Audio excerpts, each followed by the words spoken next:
berharga bagi kita semua. Perkenalkan, saya Putri Ulfa Kamalia selaku dosen Prodi S1 Pendidikan Ekonomi, Fakultas Ekonomika dan Bisnis Universitas Negeri Surabaya. Izinkan saya untuk mendeskripsikan mata kuliah yang saya akui, yaitu mata kuliah kewirausahaan dengan metode DIA atau Delivery, Interaction, and Assessment. Video ini dibuat bertujuan untuk memenuhi salah satu persyaratan sertifikasi dosen gelombang 2 tahun 2023, yaitu pernyataan diri dosen dalam unjuk kerja Tridharma Perguruan Tinggi atau PDD UKTPT dalam aspek pengajaran. Baik, saya akan menjelaskan mengenai informasi dan deskripsi secara umum mengenai mata kuliah kewirausahaan. Mata kuliah kewirausahaan merupakan mata kuliah wajib bagi mahasiswa semester 3 pada program studi S1 Pendidikan Ekonomi, Fakultas Ekonomika dan Bisnis Universitas Negeri Surabaya.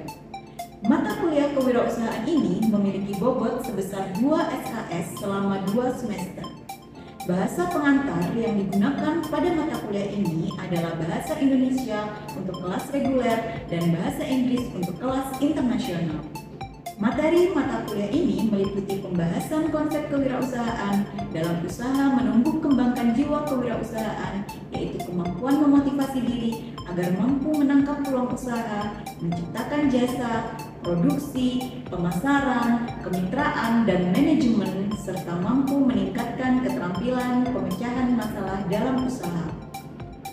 Capaian pembelajaran lulusan atau CPL Prodi Pendidikan Ekonomi yang dibebankan pada mata kuliah ini adalah 1. Mampu menunjukkan sikap bertanggung jawab atas pekerjaan secara mandiri maupun kelompok.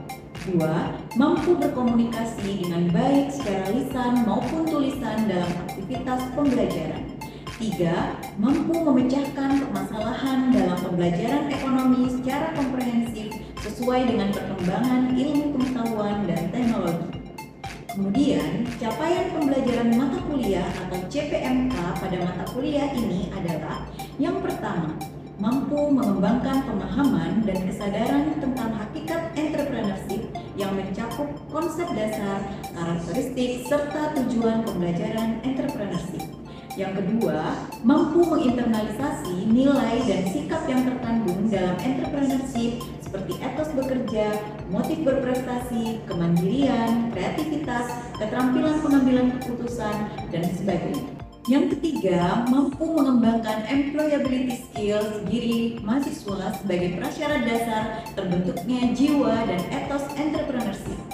Yang keempat, mampu mendiseminasikan karakteristik dan etos entrepreneurship secara meluas melalui jalur pendidikan formal, informal, dan non-formal.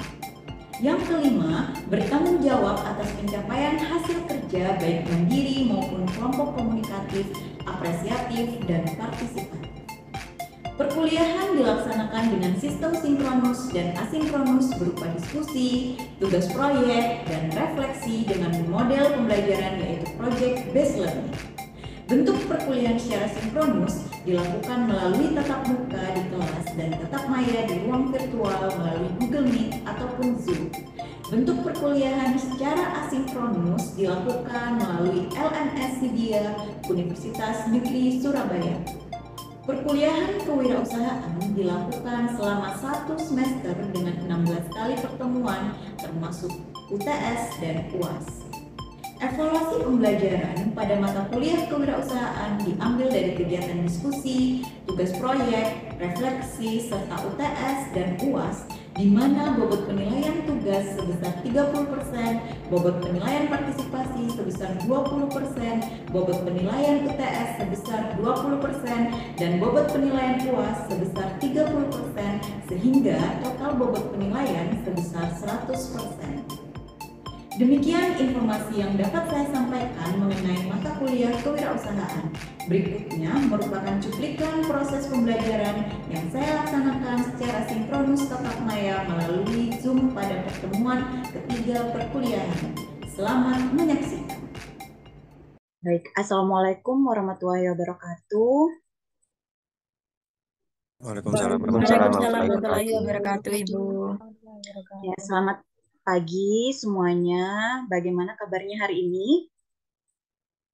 Alhamdulillah. Baik. Alhamdulillah Ibu. sehat Bu. Alhamdulillah ya. Alhamdulillah pada kesempatan ini kita dapat bertemu kembali pada pertemuan ketiga ya mata kuliah kewirausahaan. Nah, di pertemuan minggu sebelumnya, yaitu pertemuan kedua, saya sudah memberikan pembelajaran secara mandiri ya di LMS Dia berupa bagaimana kalian memotivasi diri sendiri untuk mewujudkan mimpi dalam melakukan usaha atau dalam berbisnis begitu ya. Nah, sekarang pada hari ini kita akan melanjutkan pembelajaran lanjutan mengenai ide bisnis. Nah, di minggu kemarin kalian kan sudah memulai untuk bermimpi dalam berwirausaha begitu ya. Nah, pada kesempatan hari ini akan saya pandu, akan saya coba bimbing kalian bagaimana sih menemukan ide-ide bisnis dan peluang usaha gitu ya. Sebelum saya memulai dan saya akan men-share materinya, saya akan absen terlebih dahulu ya. Ini kelas PE 2022C. Oke, baik. Aisyah, Ibu. Amelia, Hadir Ibu.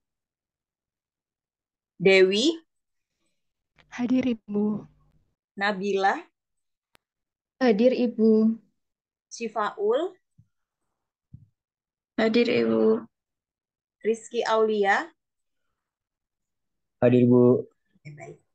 Nah, pada pertemuan hari ini kalian akan mempelajari mengenai peluang dan ide bisnis, bagaimana cara mengembangkan ide bisnis, menemukan ide bisnis, menganalisis ide bisnis yang kalian temukan, dan nanti akhirnya kalian dapat menentukan ide bisnis, gitu ya.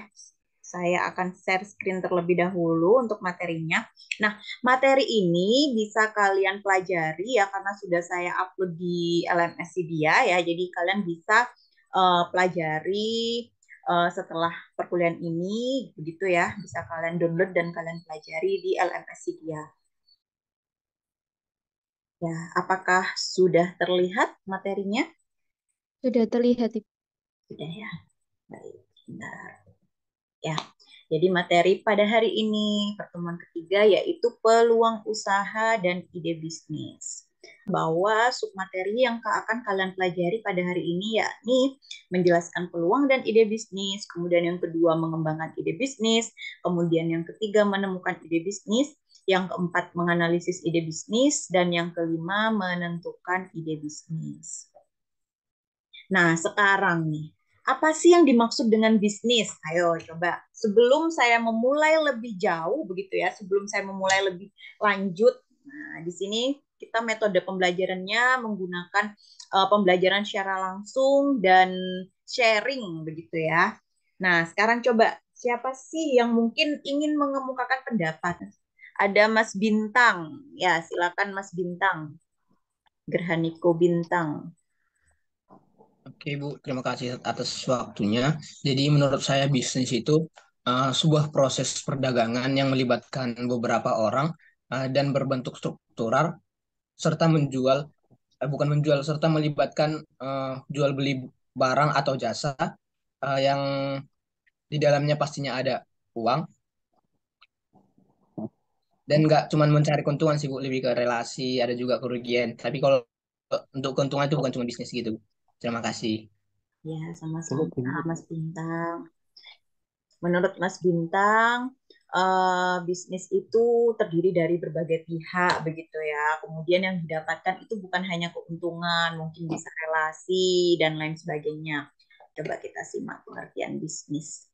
Apa itu bisnis begitu ya? Bisnis merupakan suatu kegiatan yang dijalankan oleh perorangan atau kelompok dengan tujuan memperoleh keuntungan. Nah, memang tujuan dari bisnis itu adalah memperoleh keuntungan. Apakah iya ada bisnis yang tujuannya ingin memperoleh rugi? Nah, tidak ada bukan. Maka dari itu memang tujuan utamanya itu adalah memperoleh keuntungan. Entah itu nanti dapatnya relasi atau lainnya. Nah, itu merupakan sebuah manfaat yang lain begitu ya. Nah, sekarang apa sih yang dijual? Nah, yang dijual di dalam bisnis itu adalah produk. Produk berupa apa? Berupa barang dan jasa. Jadi bukan hanya barang saja ya, bisa juga berupa jasa. Oke, coba kita lihat apa saja nih keberhasilan bisnis, bergantung pada apa saja keberhasilan bisnis. Jadi keberhasilan bisnis itu bergantung pada yang pertama, pengetahuan dan pemahaman yang mendalam mengenai kebutuhan dan keinginan pelanggan.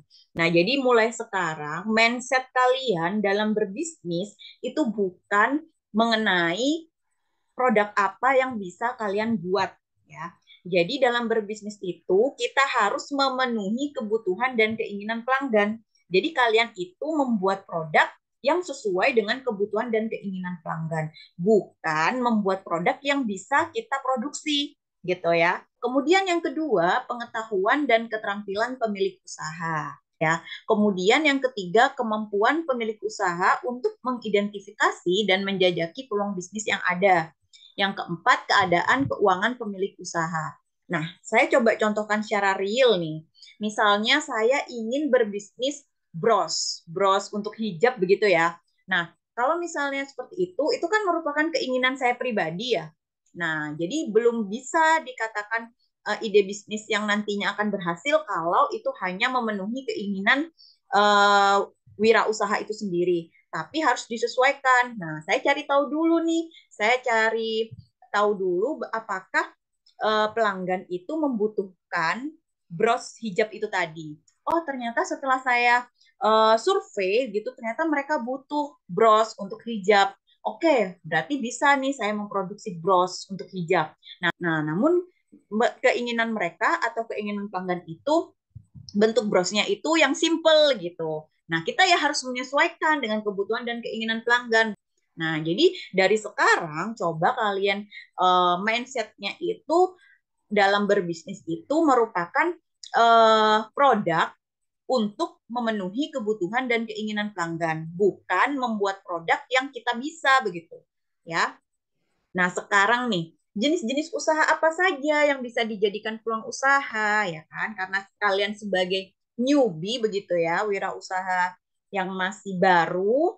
Nah, saya berikan alternatif yang pertama ada usaha eceran, atau mungkin sudah lama berkecimpung di dunia usaha, bisa usaha yang grosir, bisa manufaktur, bisa jasa, bisa pertanian, peternakan, dan pengolahan makanan, dan serta sekarang yang memang lagi hits begitu ya, memang sudah zamannya, yaitu usaha-usaha digital. Nah, sekarang ini ide bisnis. Nah, ini merupakan kalian mulai berpikir dari sekarang ide bisnis. Apa sih yang dimaksud dengan ide bisnis? Ide bisnis merupakan gambaran singkat dan tepat mengenai bisnis yang hendak dijalankan. Pastinya ketika dalam memulai berbisnis, nah kita akan memulainya dengan ide bisnis begitu ya. Nah, bisnis yang baik itu dimulai dengan ide bisnis yang baik pula. Jadi kalau bisnis yang ide bisnisnya tidak baik ya bisa dikatakan bisnisnya tidak baik ya. Contohnya misalnya minum minuman keras. Nah, itu berarti ide bisnis yang tidak baik. Jangan seperti itu. Jadi mulailah dengan ide bisnis yang baik dan bermanfaat begitu ya. Kemudian ide bisnis yang jelas merupakan titik awal suatu bisnis yang berhasil. Nah, selain ide bisnisnya harus yang baik, ide bisnisnya kalian itu harus jelas, harus konkret, harus nyata begitu ya. Jadi memang benar-benar ada produknya begitu. Bukan ide bisnis yang goib gitu ya. Karena kalian kan hidup di muka bumi ya, bukan hidup di alam lain. Jadi ide bisnis yang kalian tuangkan itu nanti harus ide bisnis yang jelas dan yang baik. Sebelum memulai bisnis, harus dipastikan bahwa calon wirausaha sudah memiliki ide yang jelas mengenai bisnis yang hendak dijalankan.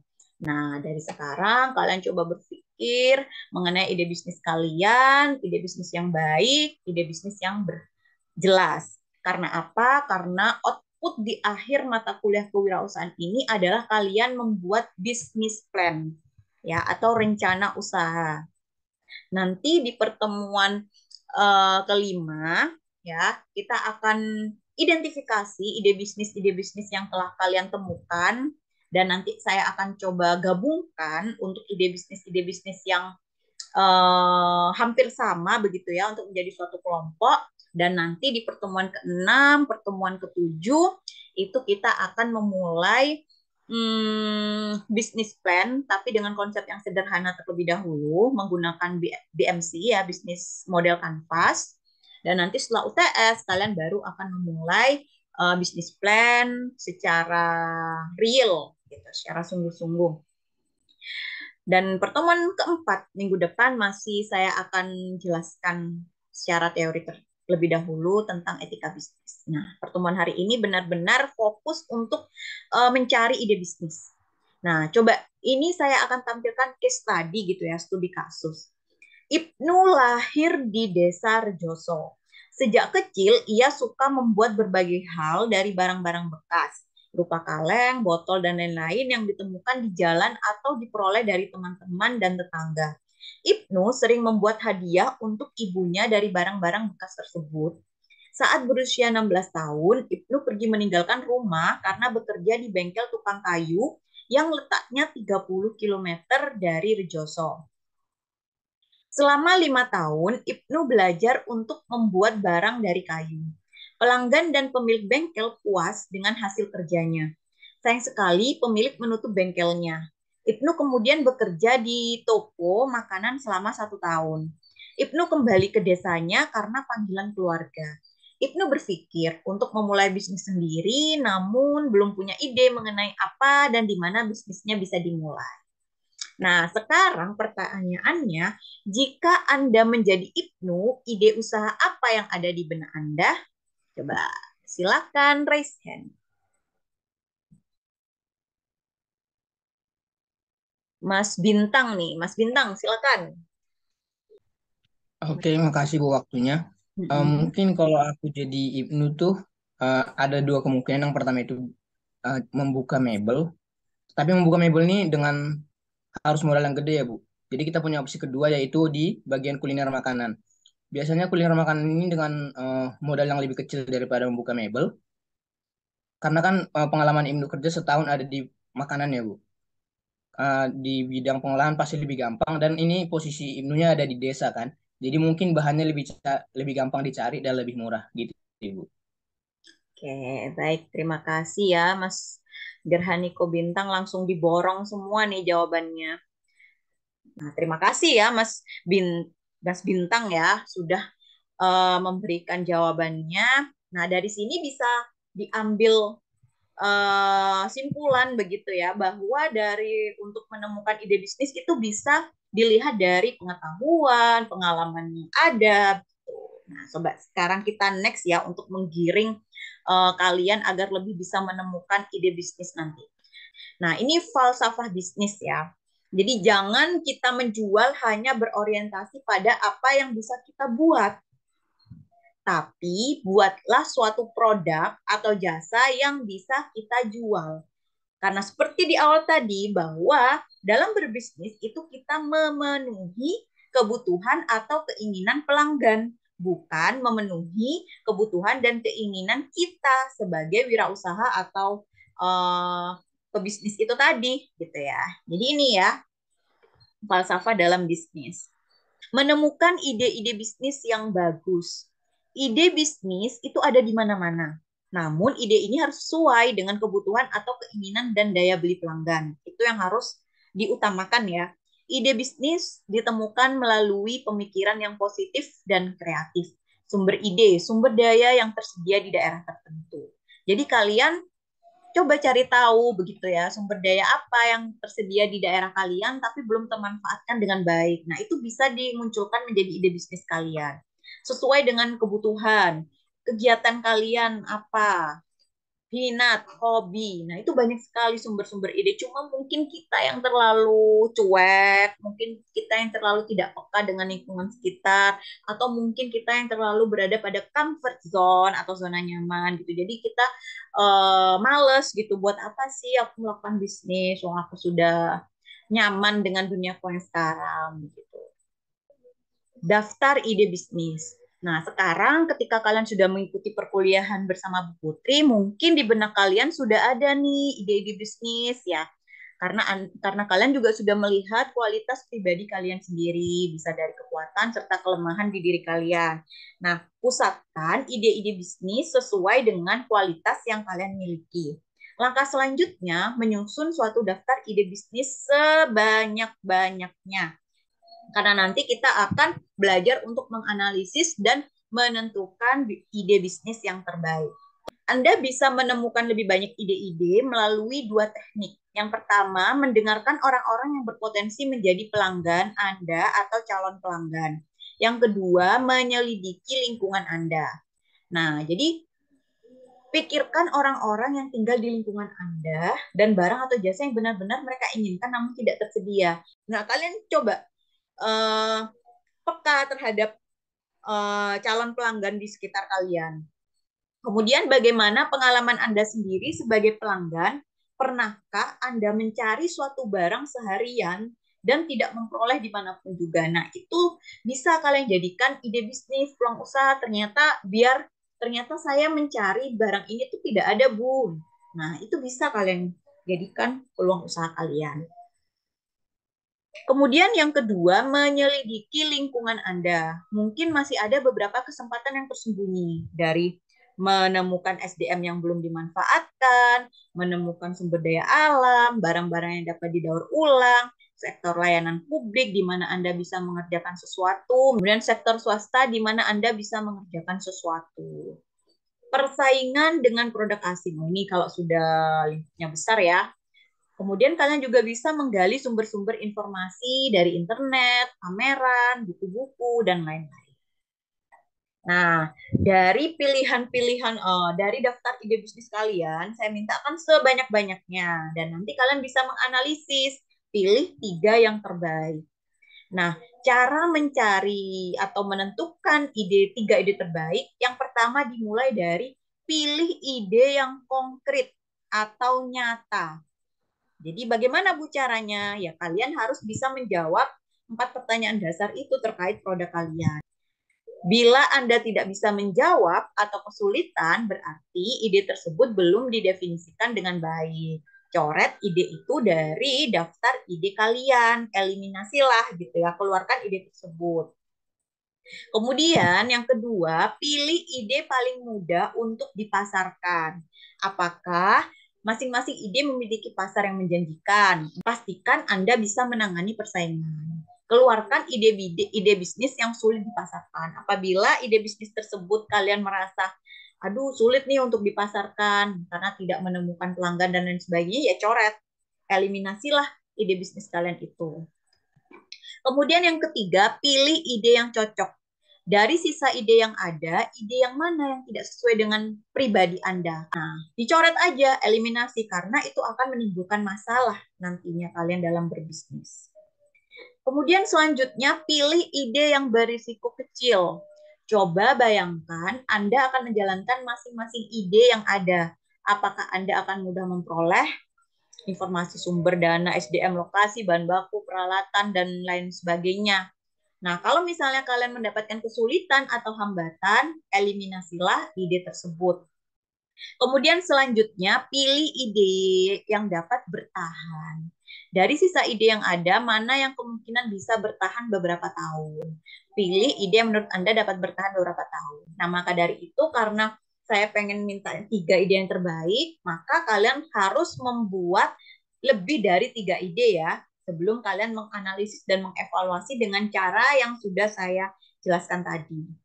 Nah, ini ya, kurangi daftar ide Anda menjadi 3 ide yang terbaik. Analisis kembali 3 ide pilihan tersebut dengan bantuan analisis SWOT, SWOT. Nah, SWOT itu apa sih?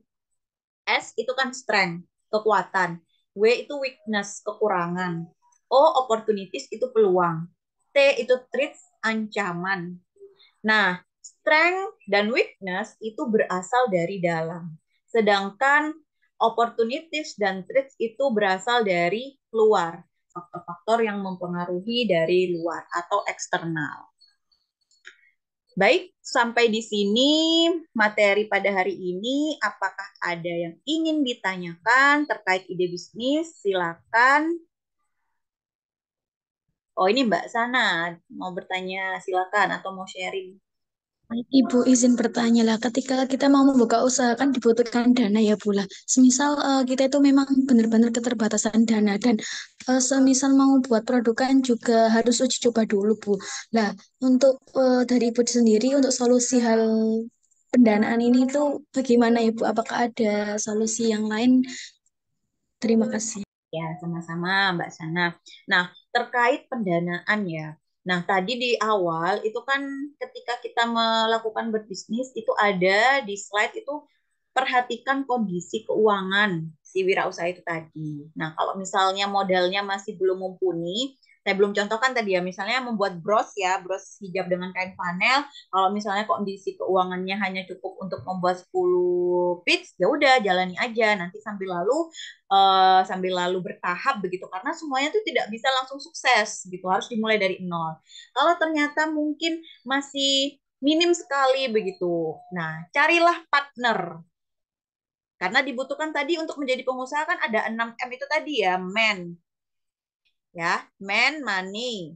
Jadi carilah partner atau mungkin rekan kerja yang bisa diajak kerjasama, yang memiliki keterampilan yang sama, ide bisnis yang sama, seperti itu ya, yang bisa nantinya akan membantu gitu ya dalam keberlangsungan usaha itu tadi. Gitu ya Mbak Sana ya. Nah, kalian kan mahasiswa. Untuk masalah modal bisalah diatasi kalian dengan mengikuti program-program kreativitas mahasiswa ya. Kalau misalnya kalian nggak dipaksa, kalian nggak akan buat, ya atau tidak ya. Jadi ada PKM kewirausahaan, ada program mahasiswa wirausaha, itu bisa kalian ikuti. Nah, kalian kan semester ini sudah dapat nih mata kuliah kewirausahaan. Bisa nanti ide bisnis kalian itu diusulkan di PKMK atau PMW tahun depan begitu. Boleh, saya siap bimbing ini sama Pak Riza. Sudah bolak-balik dapat mahasiswa PMW, kalau PMW kan bisa fakultas ataupun universitas. Oke, tidak ada lagi pertanyaan?